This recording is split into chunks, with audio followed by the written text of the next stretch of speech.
Good afternoon, everybody, and welcome back to Neo RC. And as always, I appreciate you watching. This video is going to be a little bit different. Had one of the guys ask me about all of this stuff here and if I play still or not. And I do a little bit, but like last year, I think I only played 3 times. The last time I played like heavily was like back in 2013, so well over 10 years ago. So I'm a little out of practice. I lost the calluses on my fingers, so I can't play for as long as I used to. Got to build up those calluses on your fingers again.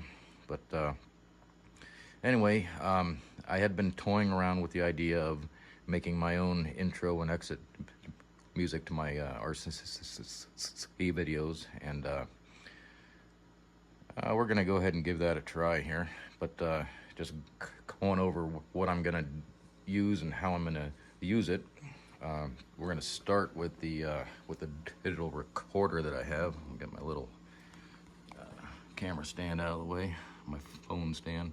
So this is just a little cheap Tascam digital recorder. I haven't used this thing in well over 10 years.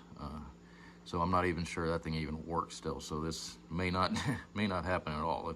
If that thing doesn't work, then I don't know. Our recorders anymore are I don't know, I haven't checked any prices on anything lately. I haven't bought any musical equipment in a really long time. But what I used to have back in between 2005 and 2013 is I had my own in-home studio with a computer-based recordings using software and interfaces. If you can see the little rack on the right over here, those are kind of like the interfaces that go to the computers, and you can do there's a firebox, it's a firewire output, and you have a 2 mic preamp and a compressor in there, and then those would feed, or I would feed the mics into the mixer, and then everything into those, and then output that into the computer. But haven't used any of that in quite a long time. I'm sure the mixer works, and if it doesn't work, those are pretty easy to repair. So anyway, going back over to this stuff here, only about half these amps over here work anymore. The Marshall head right there, that's a Marshall Mode 4. It's a 2 preamp, a solid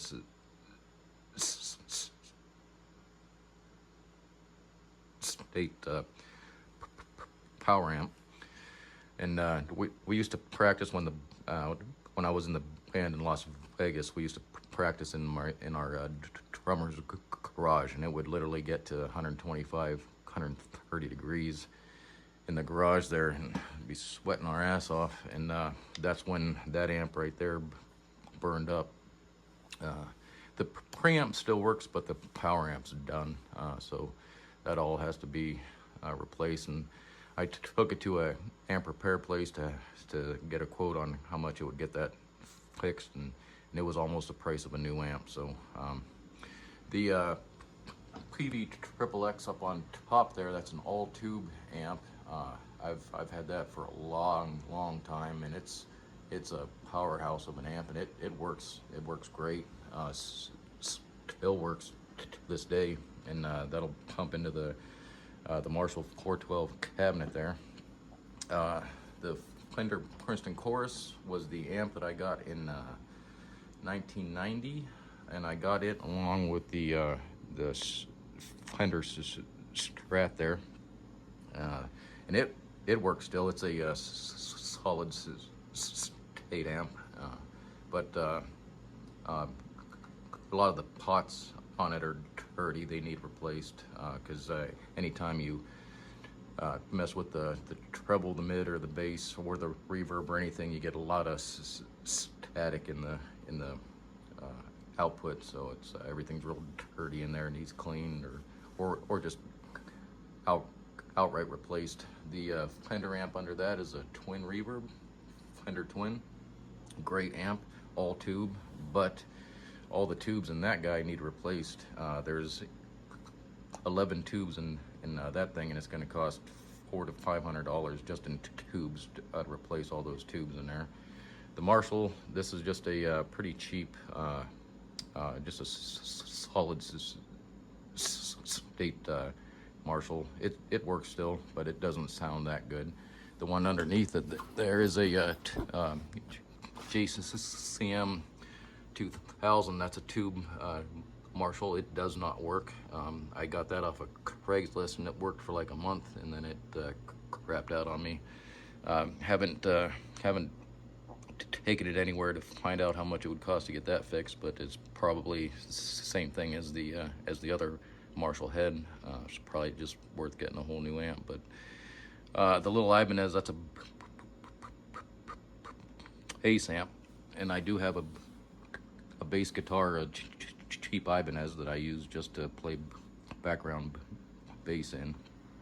The amp that I'm going to be using is a Hughes & Kettner Tube Meister 18, and I have it pumped into what used to be a PV combo amp. The amp fried long ago, but I still use it as just a speaker cabinet.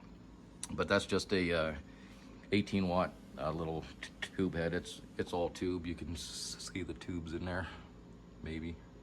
I don't know if you can see them in there really well or not, but it's a great sounding little head. Love that thing.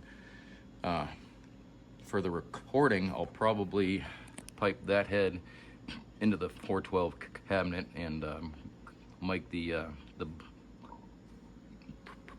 bottom right-hand speaker with a SM8 SM57. So this is a Shure SM57.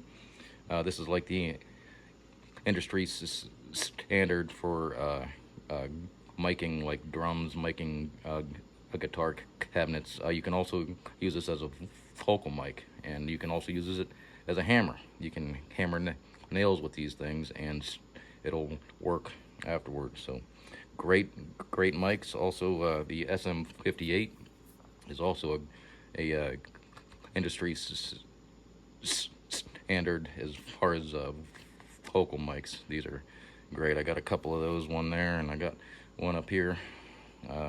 These two are just really cheap mics that I think this one literally has an on-off switch on it. So these are kind of crappy mics. But anyway, so I'm going to use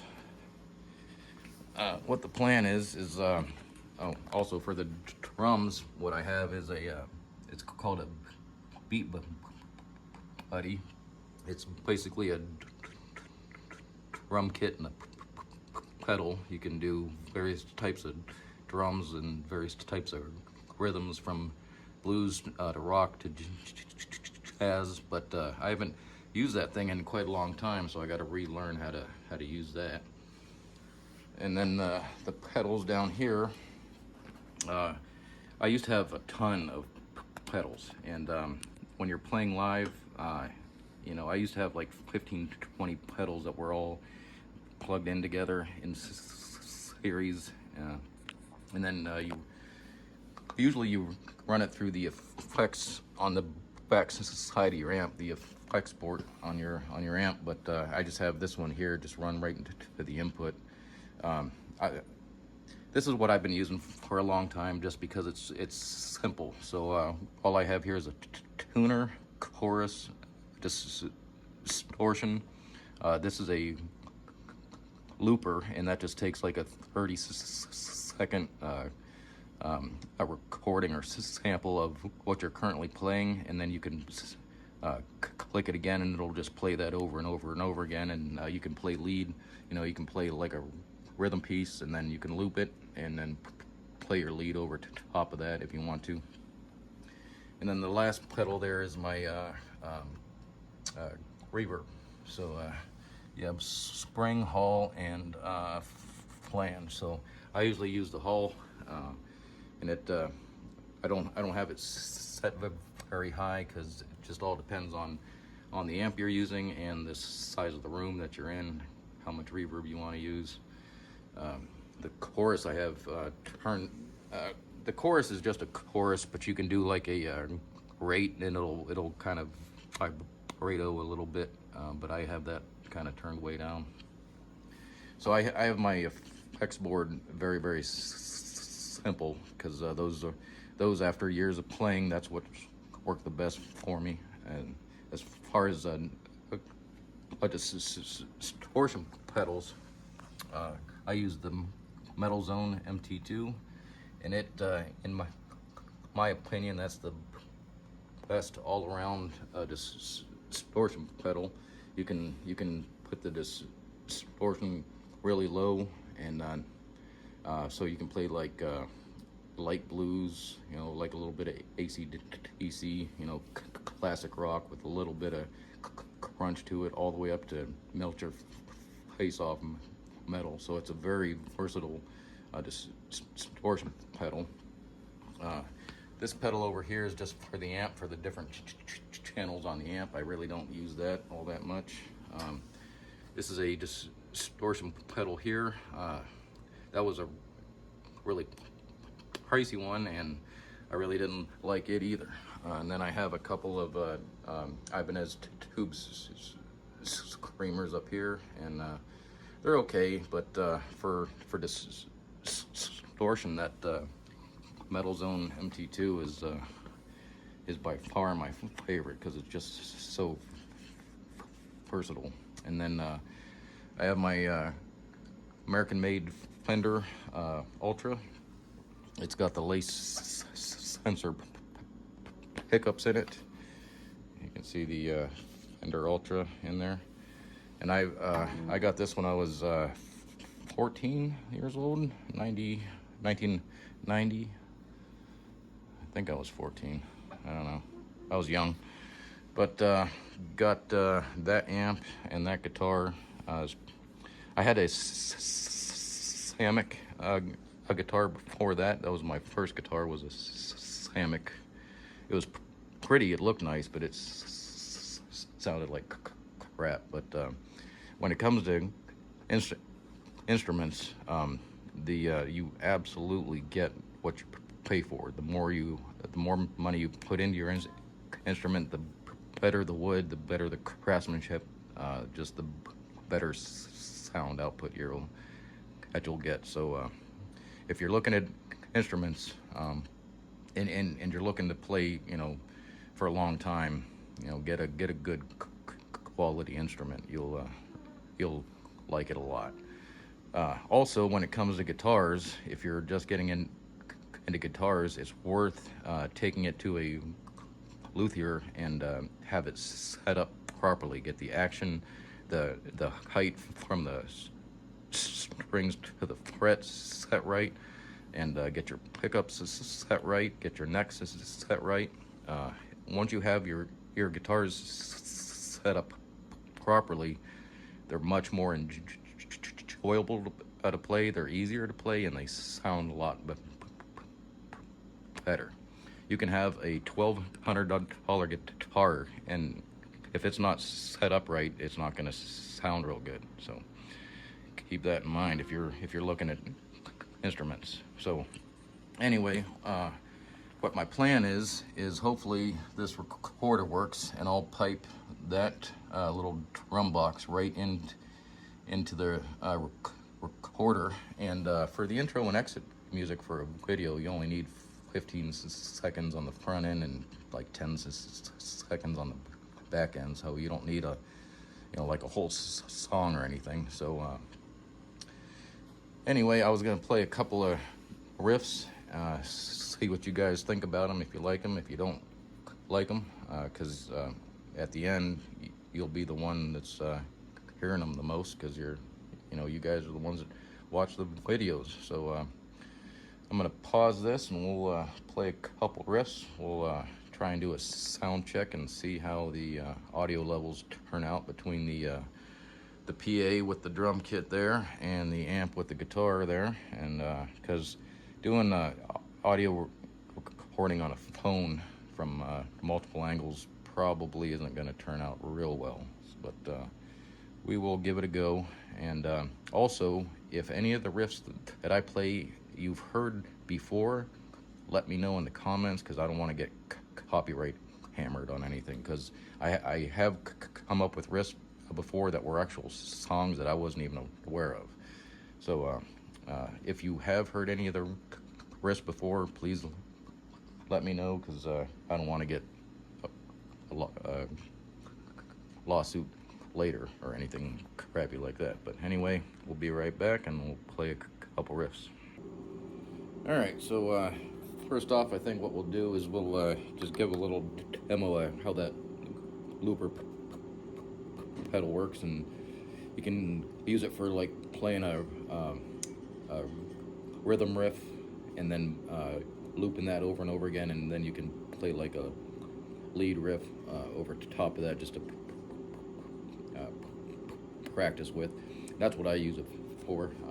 I'm not a lead player. Essentially, I'm more of a rhythm player, but we'll give a little demo of how that works real quick. This is just a blues riff that I use to practice with and play around with, but if you guys like it and think it might be good as an intro and exit music, we can probably use that, but we'll see.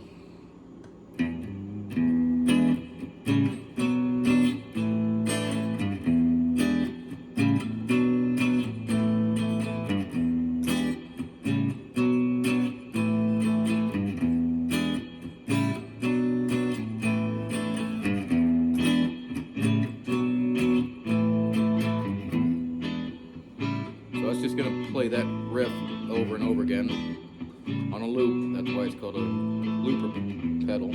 But kick on with this distortion there, we can play a little bit of lead over that.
So that's the looper, and that was my crappy lead. I'm a little out of practice. I don't play very often anymore. So, but anyway, we'll play like a little rock riff, and if I can remember that riff that I just did. That's my problem. I have I'll play a riff that I like, or come up with a riff, and then I'll forget what it was and how it goes. But anyway, we'll give it a go here. Let me play a little bit and see if I can get that riff back.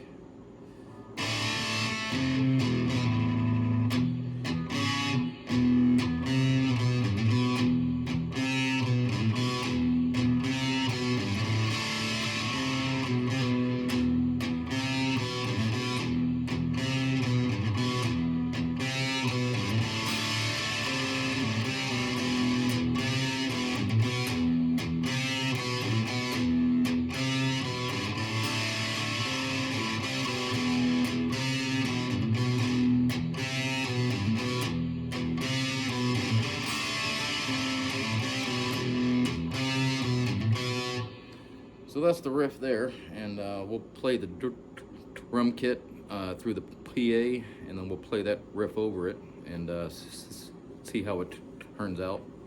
But that pedal drum kit is a pretty generic drum beat, so it's not going to sound real great. But we'll give it a go, see what it sounds like.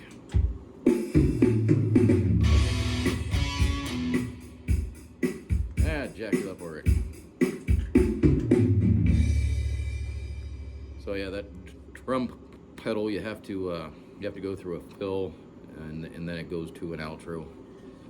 Sometimes depends where you are in the rhythm. It goes from one fill to another fill, fill 1, fill 2, and then the outro. But let's try that again.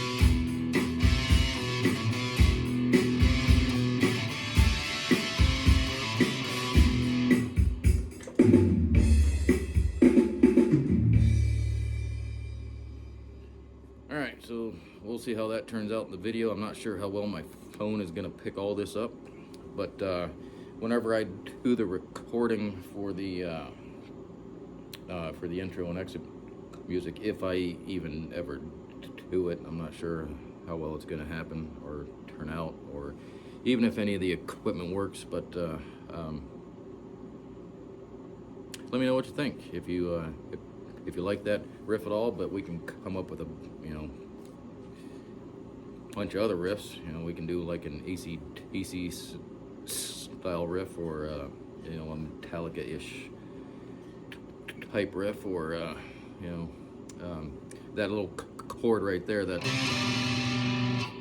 an AC/DC riff right there. That's Hell's Bells, I believe.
That's a fun little riff. Love playing that stuff. We'll gotta come with. I can't use that because that's that's copyrighted already. So we'll have to come up with something else. But we will see.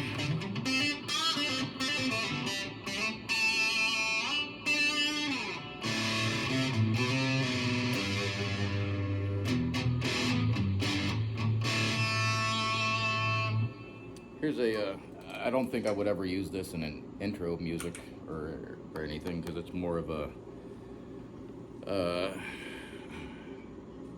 don't know, you'd have to hear it, but it's an original.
like a haunting melody more than it would be like a upbeat, you know, intro music. So, but we'll find something.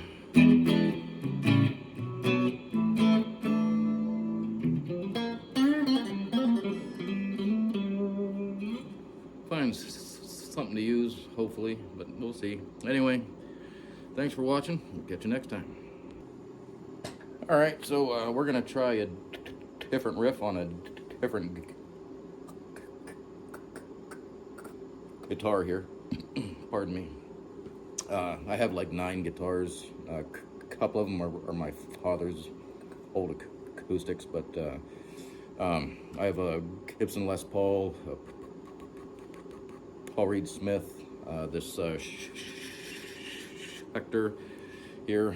The reason I picked this one up is because it has the strings that go all the way through the body, and that gives the guitar a sustain for days, which is awesome when you're playing rock or metal or anything like that. And particularly this guitar has only ever been tuned to drop C, so it's always been tuned really, really low. And I kind of forgot how fun it is playing in drop C or drop tuning, because it's pretty easy. You're just playing a lot of bar chords. But I think we, when I was in the band in Vegas, we played, I think 3 songs, maybe 2 songs. I think it was 3 songs in drop C, and then we played a couple in drop D. Most of our songs was always in standard E tuning, but I figured I'd pick this up and try and make a riff out of this. And if you've heard this before, please let me know, because I don't want to get sued or copyright infringement or any of that crap. But we used to cover a song in drop C, and I'm trying to think what it was. I think it was called So Cold, but I can't remember the name of the band. It was I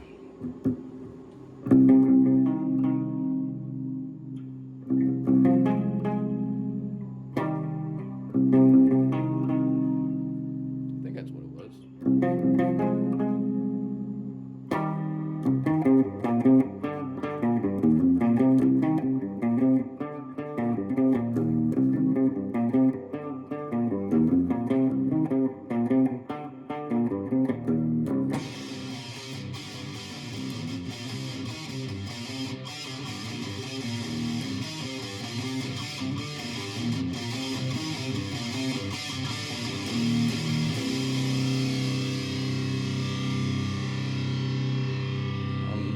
Remember the words. Crowded streets are cleared away, one by one. Hollow heroes separate as they run. You're so cold, but you feel alive. Wise men running when strong men die.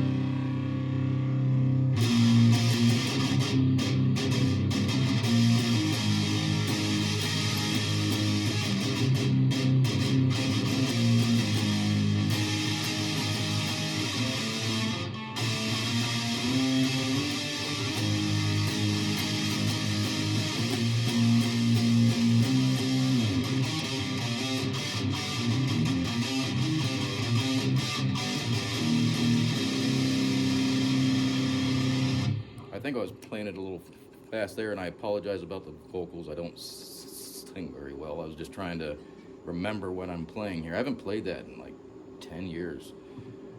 But I definitely got that. I definitely got that part wrong. I think I began way up here, and I think.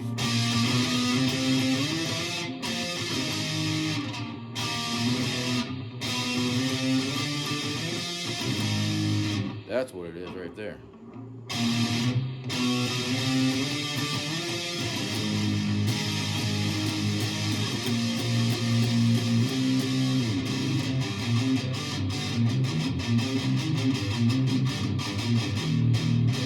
Anyway, enough with that, because that's not the riff. That's just a song we used to play. But the riff is pretty easy, stupid easy. So I'm gonna throw the drum box on, and I'll see if I can't remember the riff that I just came up with, and see if you guys like it. If you like it, let me know, and if you've heard it before, let me know, so I don't use it.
Anyway, I think my timing was definitely a little bit off there. I'm trying to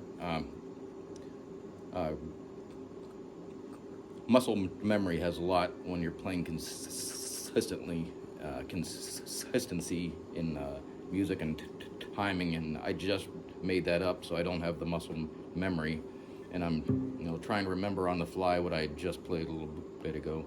So, but.